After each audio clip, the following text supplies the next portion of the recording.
Ezequiel 37, nós vamos ler do versículo 1 ao versículo 14.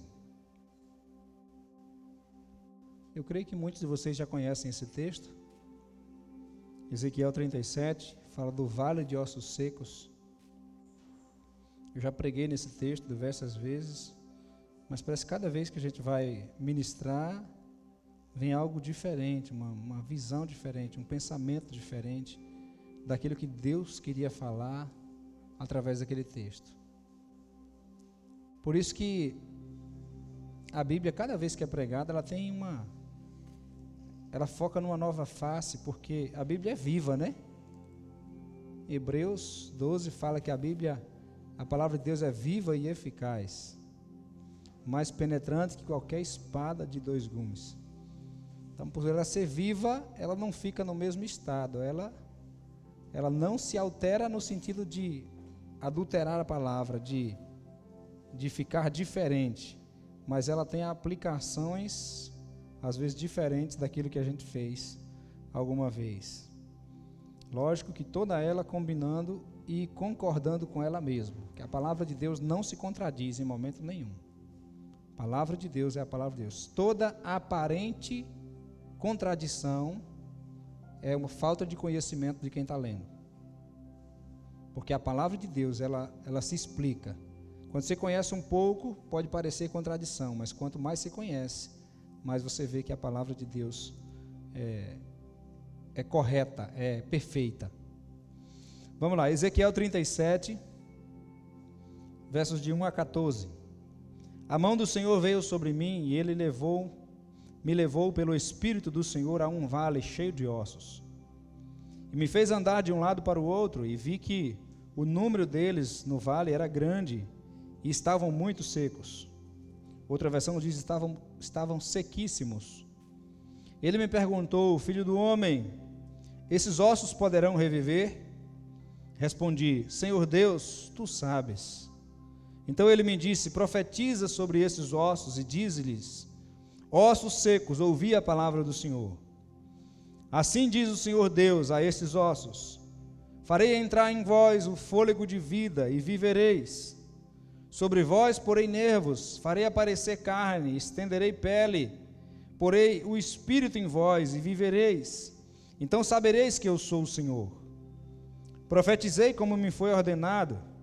Enquanto profetizava, houve um ruído, um barulho de estalo, e os ossos se uniram, osso com osso. Olhei e vi que os nervos os cobriam, a carne apareceu, e a pele se estendeu por cima deles, mas não havia espírito neles. Então ele me disse: profetiza ao espírito, ó filho do homem. Profetiza e dize ao espírito: assim diz o Senhor Deus: ó espírito, vem dos 4 ventos, e assopra sobre esses mortos, para que vivam. Profetizei como ele me havia ordenado, então o espírito entrou neles, e eles viveram e se puseram em pé, um exército muito grande. Então me disse: filho do homem, esses ossos são toda a casa de Israel. Eles dizem: nossos ossos secaram-se e a nossa esperança morreu. Fomos totalmente exterminados. Portanto, profetiza e dize-lhes: assim diz o Senhor Deus: eu abrirei as vossas sepulturas, eu vos farei sair das vossas sepulturas e vos trarei a terra de Israel, ó povo meu. E quando eu vos abrir as sepulturas e vos fizer sair, sabereis que eu sou o Senhor, ó povo meu. E porei em vós o meu espírito e vivereis, e vos porei na vossa terra, e sabereis que eu, o Senhor, disse e cumpri isso, diz o Senhor. Pai, nós te agradecemos pela tua palavra. Espírito Santo, o Senhor que conduziu Ezequiel àquele vale numa visão, talvez a visão mais profunda que ele teve, o Senhor mesmo venha ministrar o nosso coração enquanto nós meditamos nas Escrituras. Fala ao nosso coração, Senhor, que o nosso espírito esteja sensível ao que o Senhor quer nos falar. Ministra o nosso coração, é o que nós te pedimos, em nome de Jesus. Amém. Pode sentar, queridos.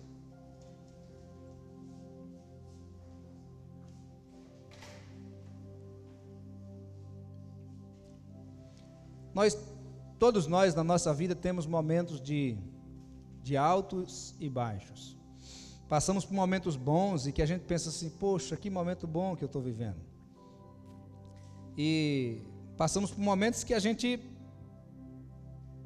sofre, momentos de luta, momentos de dificuldade, momentos de perseguição, e a gente pensa, esse período da minha vida está sendo muito difícil, não está sendo fácil. Então, na nossa vida nós temos momentos que nós estamos no monte, e outros momentos a gente está no vale de ossos secos. Era um lugar, uma planície, um lugar comumente mais baixo, o vale, normalmente entre montanhas, aquela parte mais baixa. O Senhor Deus diz, o povo de Israel ia lutar, e eles disseram, olha, o Deus deles só sabe guerrear, o Deus dele é o Deus de montes, e Deus disse, eu sou só Deus de monte, eu não sou também o Deus dos vales. Ou seja, quando você está bem, eu estou com você, quando você está no alto, eu estou com você, quando você está no baixo, eu também estou com você, você não está sozinho quando você está no baixo. Então, momentos altos e baixos. Na nossa vida, eu acho que você já percebeu que nós temos momentos alegres e momentos tristes, momentos de estar no alto e momentos de estar no baixo, períodos de dificuldade, de luta, né? E é interessante que quando você participa de alguns grupos no WhatsApp, a gente acaba vendo isso sobre a terra, irmãos. Talvez tenha uma família sua lá de São Paulo ou do Pernambuco, parentes seus que você está vendo lá, as pessoas estão se lamentando por alguém doente ou por um luto que alguém morreu, e de repente você participa de um outro grupo de amigos e que você está vendo eles comemorando o aniversário de alguém e parabenizando alguém. Então você vê que há momentos de altos e baixos em nossas vidas, momentos de triunfo, de alegria, momento de vitória, mas também nós temos um momento do vale, o momento de estar lá embaixo. Por isso que Davi diz, ainda que eu ande pelo vale da sombra e da morte, tu estás comigo, tua vara e o teu cajado me consolam. Davi estava dizendo, não importa se eu estou no monte, não importa se eu estou no vale, eu sei de uma coisa, e isso me consola, é que o Senhor está comigo. Deve ser isso que nos consola, que Ele está conosco.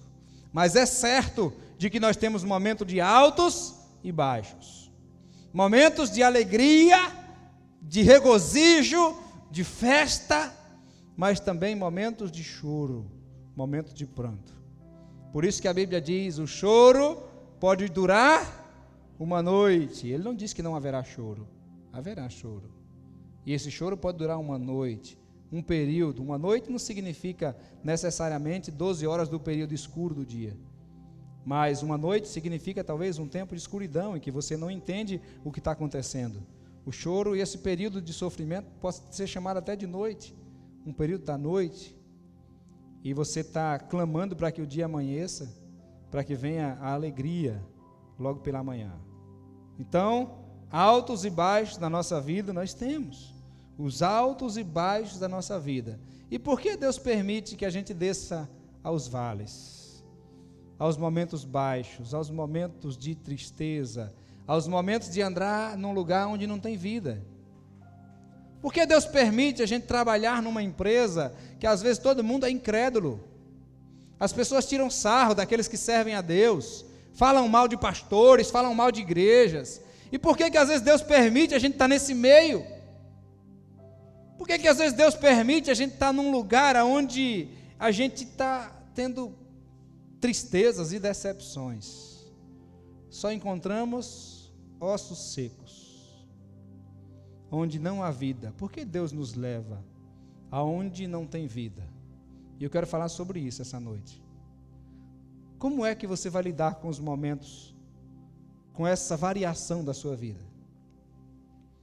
Eu costumo dizer, irmãos, que nós temos as nossas emoções, e graças a Deus por isso, porque a vida tem graça e tem cor por causa das emoções, mas não são elas que devem conduzir a nossa vida, porque aquele que é levado pelas emoções se torna muito inconstante.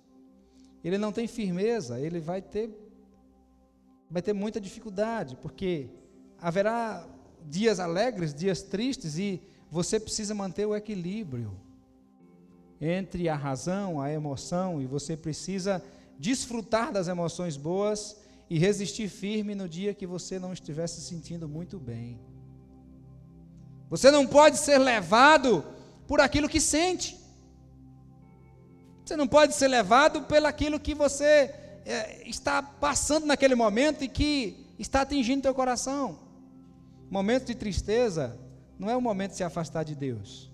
Momento de tristeza, há dia que você vai orar e que é tão gostoso estar na presença de Deus e que você começa a chorar ou sorrir na presença do Senhor e que você não quer sair dali. Que você diz: Senhor, esse é o melhor lugar do mundo. Não tem lugar melhor do que esse, do que estar aqui na tua presença, e de repente você pode até não ter muito o que dizer, depois de um tempo, mas você diz assim: Senhor, está tão bom aqui, que eu não quero nem sair desse lugar, eu quero ficar aqui, e você fica mais tempo, porque você está sentindo a graça, a presença dEle. É um dia de alto, um dia do monte, mas também vai ter aquele dia em que você vai orar, e parece que você está como um bobo, falando com ninguém. Você está falando e diz: meu Deus, eu estou falando aqui, será que o Senhor está me ouvindo? Parece que eu estou gastando meu tempo à toa aqui. Estou conversando e parece que o Senhor não está me ouvindo, parece que a voz está saindo da minha boca e está caindo aqui no chão. Parece que essa voz está ficando no nada, está indo para o nada. O que está acontecendo, Senhor? E aí o Senhor quer que a gente, nesses altos e no baixo, de qualquer modo, nós tenhamos o equilíbrio, porque Deus não nos deu, lá em 2 Timóteo está escrito, 2 Timóteo 1,7, se eu não me engano, o Senhor não nos deu o espírito de medo ou de temor, mas de poder, de amor e de moderação, equilíbrio. O Espírito de Deus nos faz viver de maneira equilibrada. No dia que nós estamos lá no monte, bem, glória a Deus, glorificando a Ele firme. No dia que nós estamos no vale, confiando nele e firmes do mesmo jeito. Não está do jeito que eu queria, mas eu vou permanecer do jeito que Deus quer que eu esteja, que é firme nele, focado nele, servindo a Ele.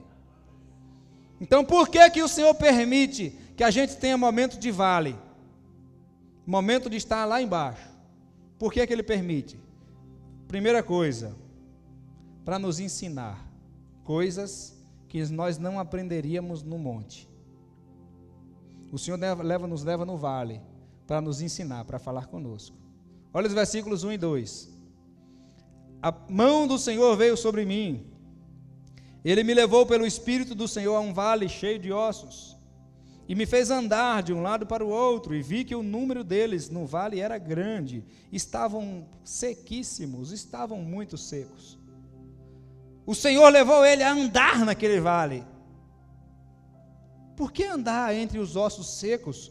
Por que andar em um lugar que não tinha vida? Não tinha ninguém se mexendo, só tinha osso. Por que Deus fez ele andar naquele lugar? Porque Deus queria lhe ensinar.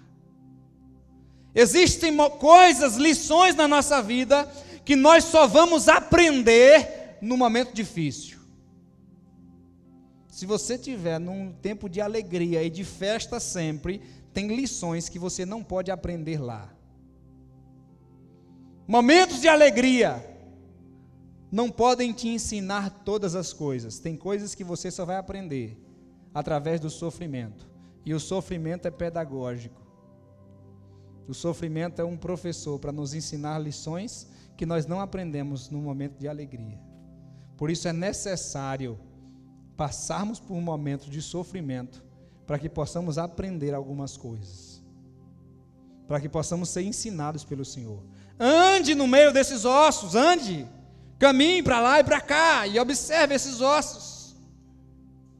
Não tinha alegria naquele lugar, não tinha nada que trouxesse ânimo, era um ambiente totalmente de desânimo, mas era o lugar que Deus queria ensinar ao profeta.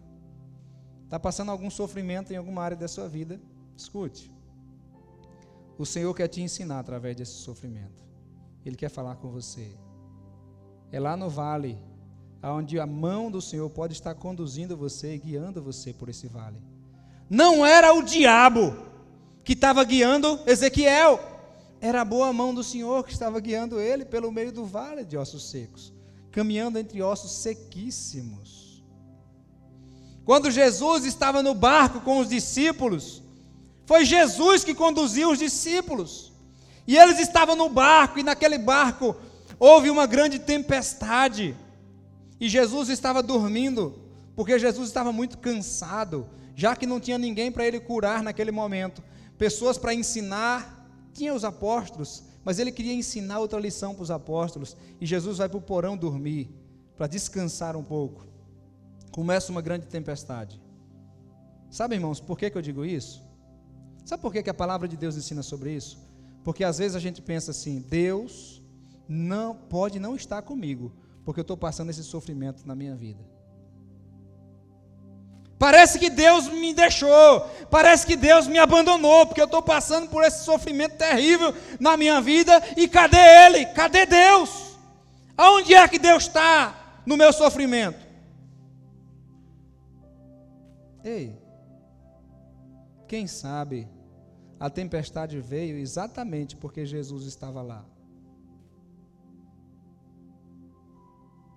O evangelho de hoje talvez possa ser pregado de maneira invertida, dizendo o seguinte: se Jesus estiver no barco com você, tudo vai bem.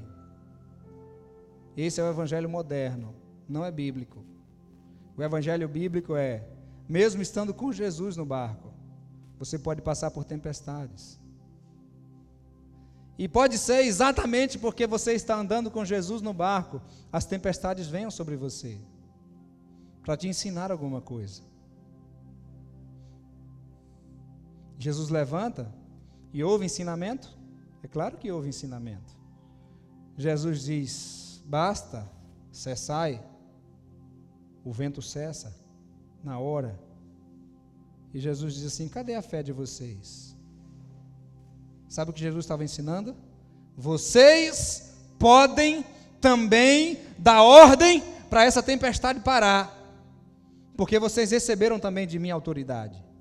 Então, houve ensinamento. O vale, a tempestade, a luta, o sofrimento, é um lugar de aprendizado. Olha para mim, irmão. Olha aqui para mim.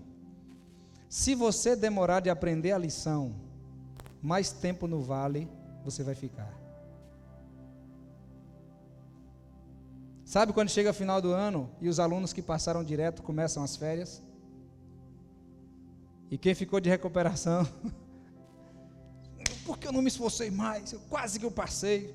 Professora, por favor, professora, só faltou um ponto para eu passar na matéria da senhora. E ela diz, não, eu falei com você no começo do ano, desde o começo do ano que eu estou falando com você. Não aprendeu direito, recuperação. Na vida, irmãos, vida com Deus, o Senhor olha para nós e diz assim, quer aprender a lição?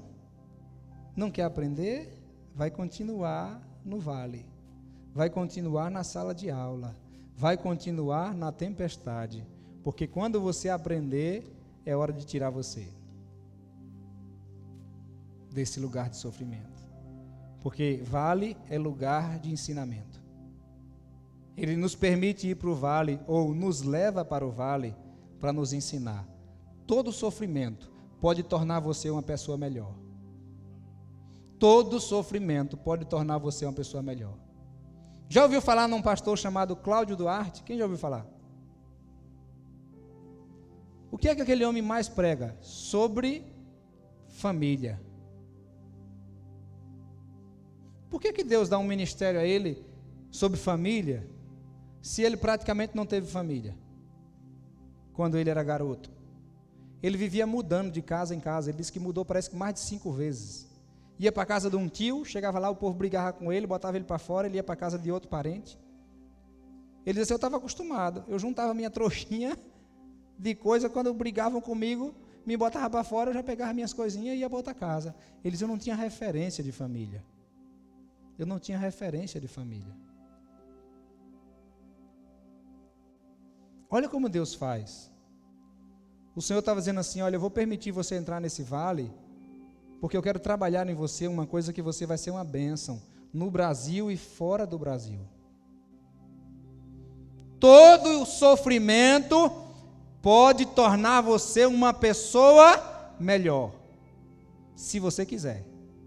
Agora, se você se revoltar e decidir não aprender, você vai ficar no sofrimento e vai se tornar cada dia uma pessoa pior.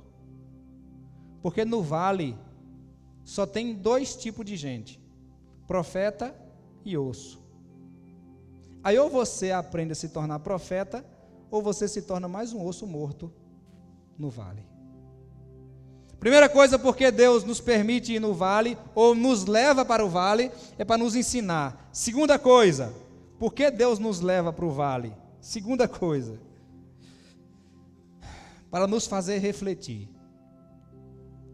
Eu quero fazer você analisar a sua vida. Tempo de sofrimento é tempo onde as pessoas se perguntam assim: por que, Senhor, que eu estou sofrendo? E começa a pensar na vida dela, porque se tiver coisa errada e desobediência na sua vida, pode realmente ser a causa do seu sofrimento.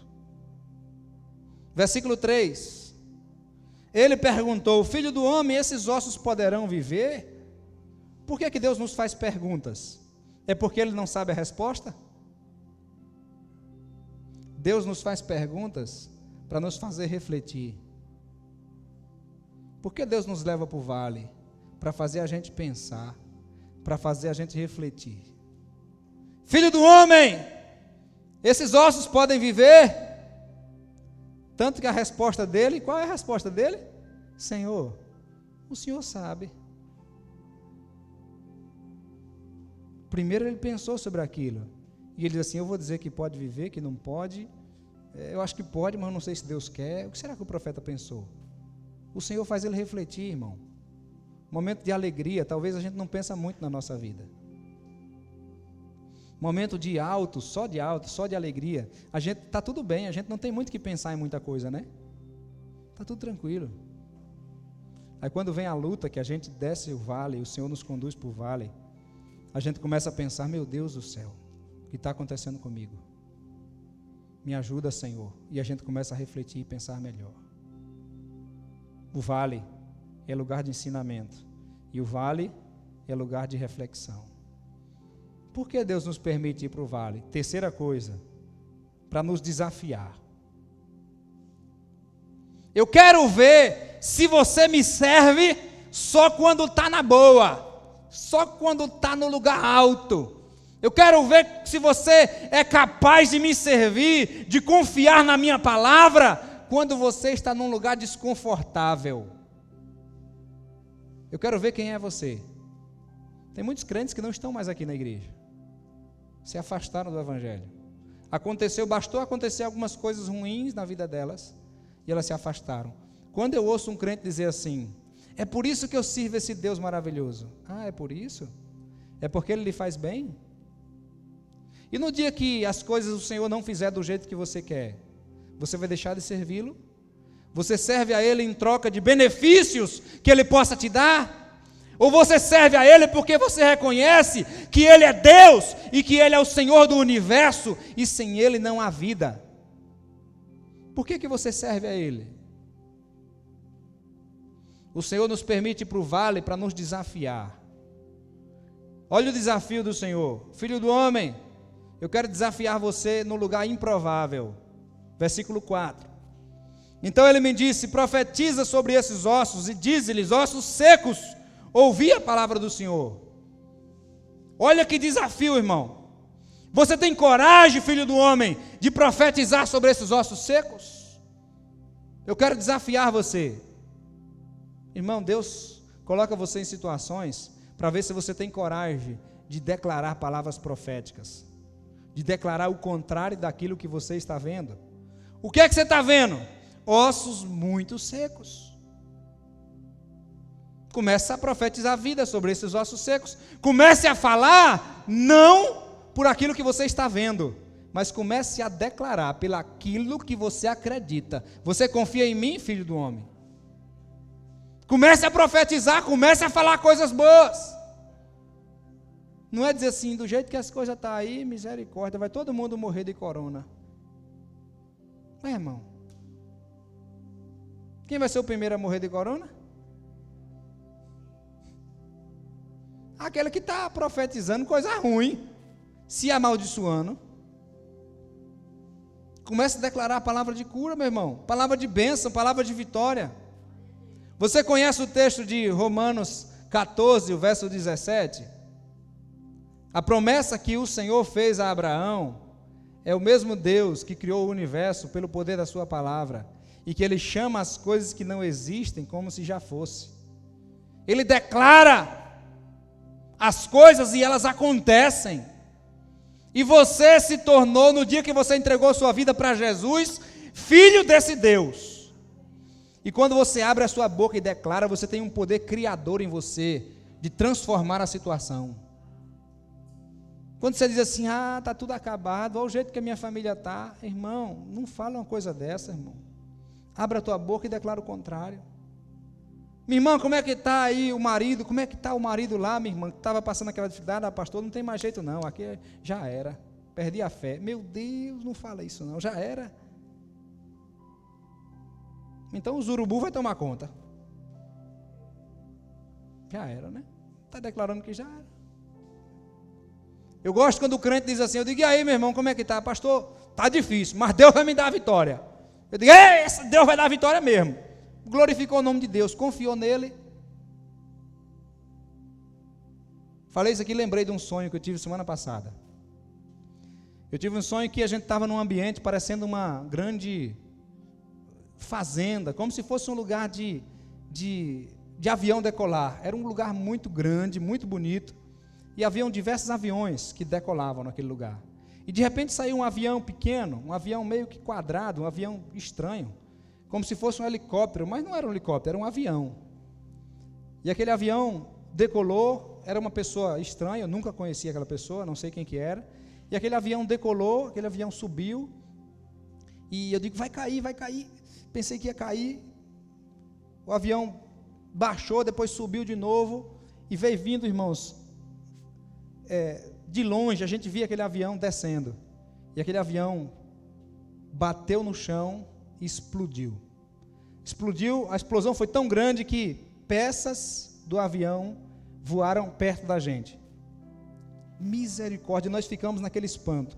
De repente, do nosso lado saía uma pessoa que era bem próximo, como se fosse alguém da nossa família, alguém bem próximo da gente. Estava decolando num avião umas 3 ou 4 vezes maior do que aquele que tinha explodido, tinha caído. E como se fosse uma competição de voo. No sonho, o que me dava a entender era isso. E aquele avião subiu. Quando o avião subiu, ele deu uma volta, e ele veio pelo lado esquerdo assim, e ele veio para cair, dava a impressão que ele ia cair, e ele começou a subir de novo, e de repente ele caiu. Ele parou assim e desceu reto. Bateu no chão. Na hora que ele explodiu, foi uma explosão pequena. Era um avião grande, mas a explosão foi menor. Quando ele bateu no chão, como se algo sobrenatural acontecesse e juntasse todas as peças de novo do avião, a pessoa não chegava nem a bater no chão. A poltrona do piloto voava de novo para dentro do avião, e o avião se montava todo de novo e continuava voando com dificuldade, e voando baixo com dificuldade. E eu pensava, meu Deus, vai cair ou vai subir? Aquela pessoa eu não conheço, mas era uma pessoa dos nossos, como se fosse da nossa família. E aí eu ouvia a oração dele. Aquele homem dizia assim: Senhor, não permita que o teu nome seja envergonhado, glorifica o teu nome. Quando ele terminava de falar essa oração, essa frase, o avião, que estava subindo com dificuldade, subia reto, com muita velocidade, subia reto. E ele subia tanto que as nossas vistas deixavam de alcançar. E ele desaparecia no céu. E de repente a gente olhava numa telazinha que a gente tinha para acompanhar o avião. E o avião começava a dar a volta no globo terrestre, começava a dar a volta na terra inteira. Meu Deus, depois de ter caído, ele está agora dando a volta na terra. E aquela oração daquele homem ficou na minha cabeça: Senhor, não permita que o teu nome seja envergonhado, glorifica teu nome. Então, irmão, você pode fazer declarações de fé, ou você pode ficar desanimado cuidado, escute o que eu vou dizer agora. Cuidado quando você estiver desanimado, estiver meio sem ânimo, que é nessa hora que o céu e o inferno está atento ao que você vai falar.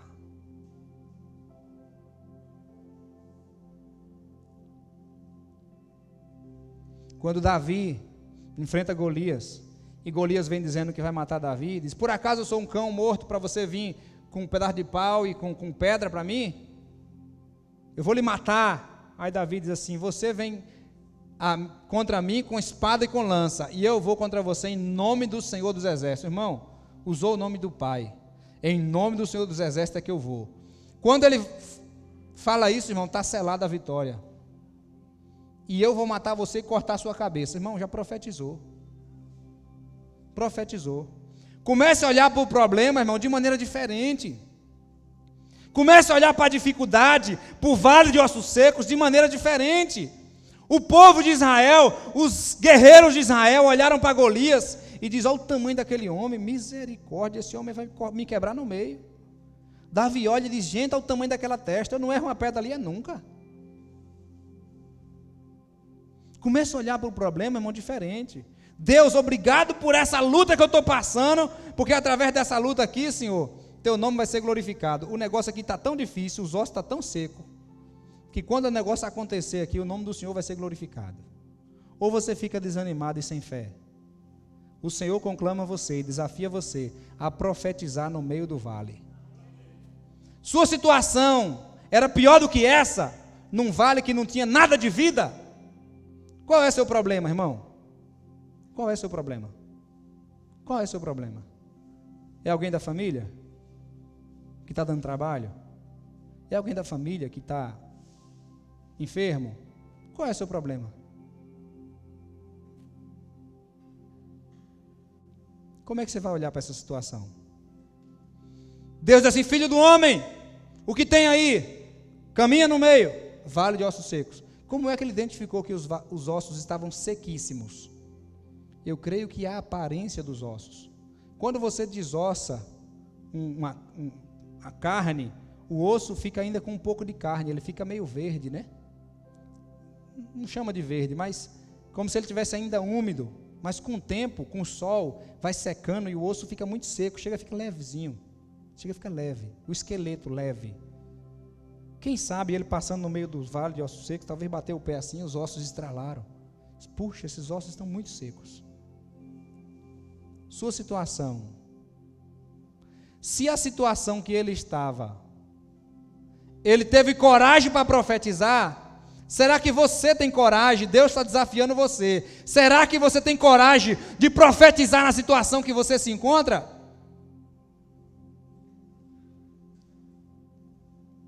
O Senhor nos desafia a profetizar quando não enxergamos nada favorável, quando está tudo difícil, passando uma situação difícil, casamento difícil, os filhos difíceis. Deus está dizendo assim: eu quero lhe mostrar o meu poder, eu quero que você tenha fé para abrir a sua boca e fazer declarações de fé. Eu quero que você tome posse daquilo que eu tenho para você, que não é o vale de ossos secos. Jesus passou por momentos difíceis, sofrimento, crucificação. Mas quando ele foi ser crucificado, foi no monte. Moisés viveu lá embaixo, mas quando Moisés partiu para a eternidade, foi lá em cima do monte. Então, irmão, a sua jornada não termina no vale, ela tem que terminar em cima. Em nome de Jesus, tem que terminar em cima. Então você precisa saber que quando você está no vale, é para você aprender alguma coisa, é para você refletir, é para você ter coragem de profetizar aquilo que Deus quer que você diga. Para desse negócio de desânimo, irmão. Ah, não sei não, o negócio aí está feio, esse governo aí, misericórdia, está tudo perdido, aqui o Brasil vai virar a Venezuela. Vai nada! Vai vir um avivamento sobre o Brasil que nós nunca experimentamos na nossa vida. O Senhor vai glorificar o nome dEle, Ele vai fazer com que vivamos num lugar livre para adorá-lo, mas também virá sobre nós um avivamento despertando a igreja de Jesus. Tenha coragem, irmão, para abrir a sua boca e profetizar, declarar coisas boas na tua família, na tua casa. Amém ou não amém? Então o que é mais? Por que mais o Senhor permite a gente ir para o vale? Ele permite a gente ir para o vale para Ele se revelar a nós. Olha para o versículo 5 e 6. Assim diz o Senhor Deus a esses ossos: farei entrar em vós o fôlego de vida, e vivereis. Sobre vós porei nervos, e farei aparecer carne, estenderei pele, porei o espírito em vós, e vivereis. Então sabereis que eu sou o Senhor. Sabe o que Deus está dizendo? Vocês vão saber quem eu sou, quando eu fizer o sobrenatural na vida de vocês. O Pai está dizendo assim: eu quero ser glorificado, eu quero que me revelar a você. E para que eu me revele a você, eu precisei trazer você para esse momento difícil. Volta para a tempestade lá em Jesus. Depois que Jesus ensina a eles: olha, vocês poderiam repreender esse vento e esse mar. Eu desafiei vocês a profetizar e vocês não tiveram coragem. Depois que Jesus repreende o vento e o mar, o que é que os apóstolos dizem? Os seus discípulos: quem é esse que até o vento e o mar lhe obedecem quando ele manda? O vale, o momento difícil, é também para revelar quem é ele na sua vida. É para ele se revelar e se mostrar a você como aquele que é poderoso para resolver qualquer situação na sua vida, desde que você tenha fé para abrir a tua boca e profetizar. Nós vivemos por fé e não por vista. Nós não vivemos por aquilo que vemos, nós vivemos por aquilo que acreditamos. O meu justo viverá pela fé. É no vale de ossos secos, é no vale da sombra e da morte, é na tempestade e declarando palavras proféticas: o meu Pai cuida de mim, Ele vai glorificar o nome dEle. Senhor, faz a tua obra e glorifica teu nome. Não peça, irmão, que seja feita a sua vontade. Peça que seja feita a vontade do Pai, que o Pai glorifique o nome dEle. Eu postei nos meus status hoje uma frase do apóstolo Fernando Guiller, que eu acredito naquela frase. Eu já tinha falado aquela frase, eu não sei se eu já li antigamente essa frase dele. Nós não podemos viver, irmão, para ser feliz, para ter alegria. Nós devemos viver para cumprir o propósito do Senhor, o propósito dele sobre a nossa vida. E quando alguém vive cumprindo o propósito dele, na missão que ele nos deu, aí sim, aí a alegria dele vem para o nosso coração. Você pode passar luta, pode passar dificuldade, mas a alegria dele, a satisfação vai estar dentro de você. Lá em Isaías tem uma profecia acerca de Jesus, que diz assim: ele verá o fruto do seu penoso trabalho e ficará satisfeito, ficará alegre. O Senhor vê o resultado daquilo que ele fez e ele fica alegre. Ele olha para você e diz assim: valeu a pena morrer na cruz. Ele olha para você e diz assim: valeu a pena sofrer por causa dos meus filhos, que hoje podem andar comigo e me servir de todo o coração. Vamos ficar de pé?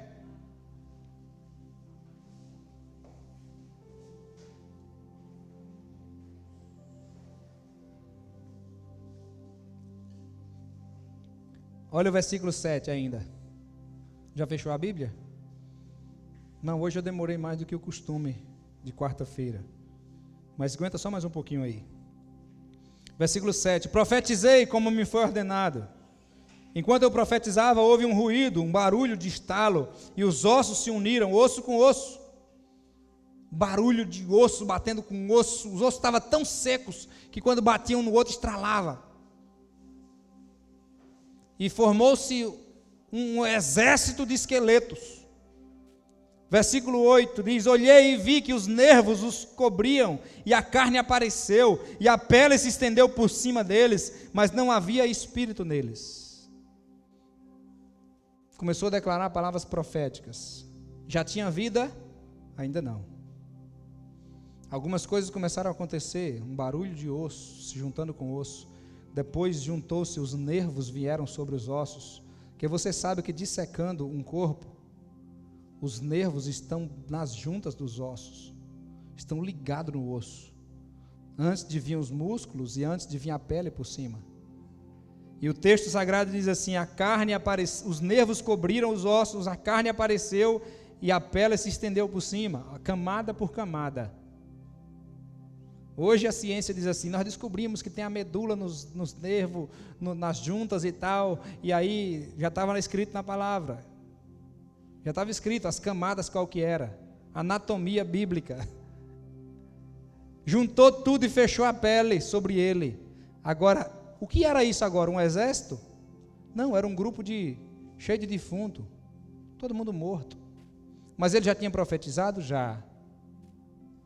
Mas as coisas já tinham começado a acontecer, ainda não tinha vida, mas as coisas já tinham começado a acontecer. Às vezes a gente não vê vida ainda, e a gente às vezes para de profetizar antes que o milagre seja consumado. Eu quero convidar você a ter coragem de continuar profetizando, mesmo quando você ainda não viu resultados. O versículo 9 diz: então ele disse, profetiza ao Espírito. Eu acho tremendo isso, irmão. Profetiza ao Espírito, ou seja, conclame o Espírito, convide o Espírito para mover, para agir, convide o Espírito para vir fazer aquilo que você não pode fazer. Espírito Santo, entra em ação na vida do meu familiar que está se perdendo, entra em ação na vida do meu parente que não conhece o Senhor, entra na vida do meu amigo que não te conhece. Espírito, vem e toca na vida dessa criatura que eu já preguei o Evangelho, mas ele não entende. Olha o que o texto diz: profetiza ao Espírito, ó Filho do homem, profetiza e dize ao Espírito, assim diz o Senhor Deus, ó Espírito, vem dos quatro ventos e assopra sobre esses mortos para que vivam. Profetizei como ele me havia ordenado, então o Espírito entrou neles, e eles viveram e se puseram em pé, um exército muito grande. Milagre completado, milagre consumado. Agora a explicação desse texto: pessoas sem esperança recebem milagres, porque alguém teve ousadia para profetizar. Olha o versículo 11: então me disse, filho do homem, esses ossos são toda a casa de Israel. Eles dizem, o que é que eles dizem? Olha o que eles dizem: nossos ossos secaram-se e a nossa esperança morreu. Olha, pessoas que declaram palavras ruins. Nós somos ossos secos, nossa esperança se foi, fomos totalmente exterminados, não tem mais jeito. Só não tem jeito se não tiver nenhum profeta para profetizar na tua família. Mas se Deus puder levantar você como profeta para profetizar na tua casa, Ele pode fazer reviver qualquer pessoa. Qualquer um pode reviver. Versículo 12: portanto profetiza e diz-lhes, assim diz o Senhor Deus, eu abrirei as vossas sepulturas, e vos farei sair das vossas sepulturas, e vos trarei a terra de Israel, ó povo meu, e quando eu vos abrir as sepulturas e vos fizer sair, mais uma vez, para o Senhor se revelar, sabereis que eu sou o Senhor, ó povo meu. Vocês vão saber o meu poder, vocês vão me conhecer, quando alguém tiver coragem de profetizar sobre você. Versículo 14 e último: e porei em vós o meu espírito, e vivereis, e vos porei na vossa terra, e sabereis que eu, o Senhor, disse e cumpri isso, diz o Senhor. Eu li um livro de Dom Gosset, O Poder da Palavra, há poder em suas palavras. Ele conta a experiência de alguém que estava na cama, no quarto do hospital, doente há vários dias.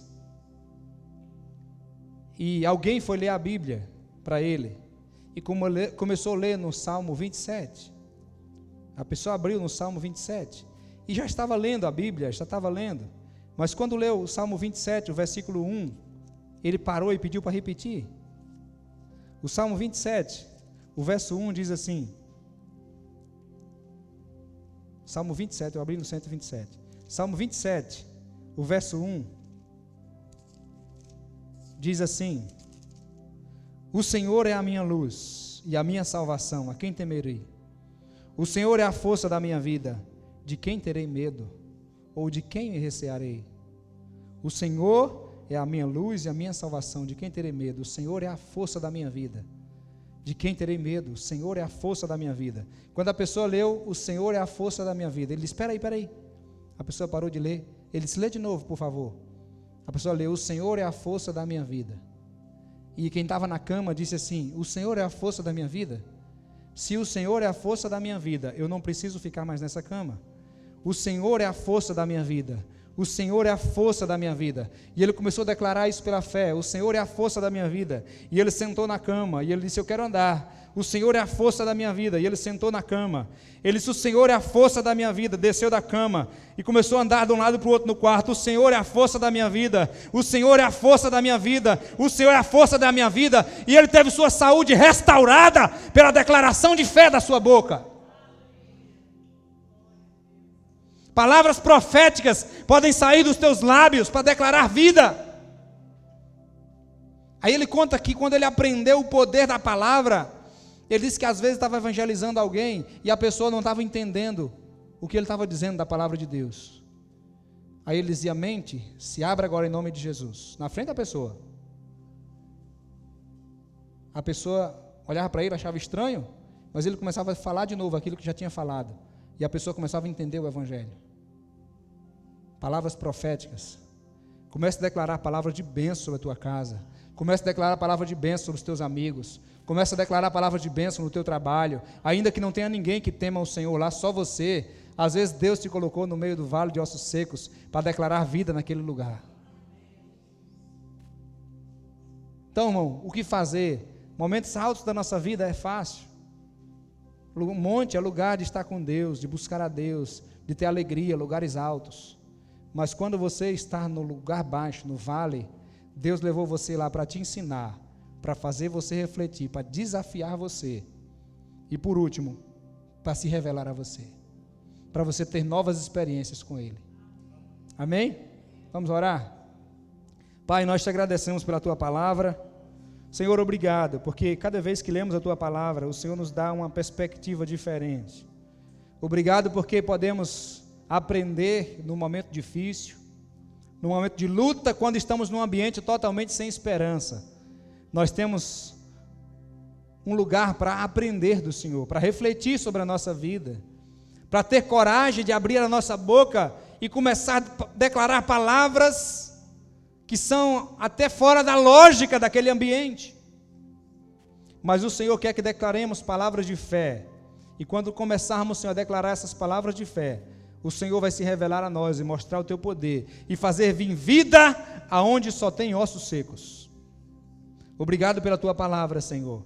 Nos dê essa fé de confiar em Ti e declarar palavras proféticas sobre a nossa igreja, declarar palavras proféticas sobre esse ambiente, declarar palavras de bênção sobre esse lugar. Pai, nós declaramos no nome de Jesus que nós teremos muitas pessoas aqui para serem ministradas pelo Senhor. A cada dia vai aumentar o número de pessoas que virá ouvir a Tua palavra, Senhor. A cada dia mais pessoas vão se converter nesse lugar. Aqui famílias serão restauradas, famílias serão transformadas, pessoas serão curadas de enfermidades físicas ao ouvirem essa palavra, a palavra do Senhor. Pai, nós vamos terminar de construir esse templo e muitas famílias serão atraídas para aqui para serem impactadas pelo Senhor. Pai, o Senhor vai nos enviar recursos financeiros para comprarmos equipamento de qualidade, para transmitirmos o culto e pessoas no Brasil inteiro serem abençoadas pelo poder da Tua palavra, Senhor.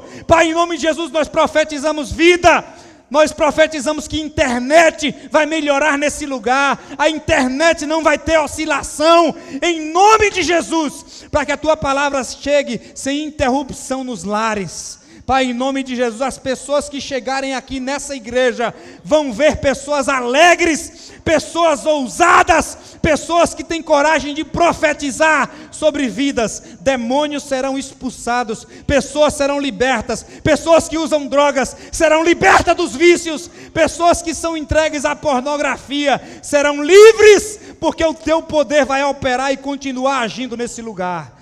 Pai, em nome de Jesus, aqui será uma referência. Essa igreja vai ser uma referência porque o Teu poder vai se revelar nesse lugar, através dos Teus filhos e das Tuas filhas. Todos eles serão ousados para anunciar o Evangelho, e pessoas vão viajar para a Roda Velha, para escutar o que o Senhor está fazendo nesse lugar. Eu creio nisso, Senhor, eu creio nisso, e nós tomamos posse disso. Nós queremos ver muitas famílias recebendo do Teu poder, nós queremos ver muitas famílias sendo abençoadas, filhos voltando para casa, filhos que abandonaram seus pais voltando para o lar, maridos que deixaram sua esposa voltando para casa, esposas que queriam abandonar a família voltando para casa, lares que não havia mais esperança sendo restaurados pelo Teu poder. Pai, faz a Tua obra, Senhor, nesse lugar. Nós cremos, nós profetizamos, nós declaramos vida sobre Roda Velha, nós declaramos vida sobre esse lugar. No governo da nossa cidade entrarão homens tementes ao Senhor, pessoas que vão ocupar a Câmara de Vereadores, homens tementes a Ti, que conhecem o Evangelho e que não se corrompem por nada. Pai, em nome de Jesus, coloca no governo desse lugar pessoas tementes a Ti. Nós profetizamos homens de Deus se envolvendo na liderança da nossa cidade. Nós declaramos palavras de bênção, palavra de libertação nesse lugar. Nós declaramos evolução em nossa cidade. A nossa cidade vai progredir, Senhor. A nossa cidade vai crescer, mas vai crescer sem violência. Aqui será um lugar de paz. Aqui será um lugar próspero, uma terra que mana leite e mel. Nós abençoamos a nossa cidade, o nosso povo será abençoado aqui. Eu declaro, Senhor, ainda em nome de Jesus, que pessoas vão se mudar para a Roda Velha, para estarem recebendo aquilo que o Senhor vai derramar sobre nós nesse lugar. Nós cremos nisso, Senhor, nós oramos, nós profetizamos e nós selamos essa palavra no nome do Senhor Jesus.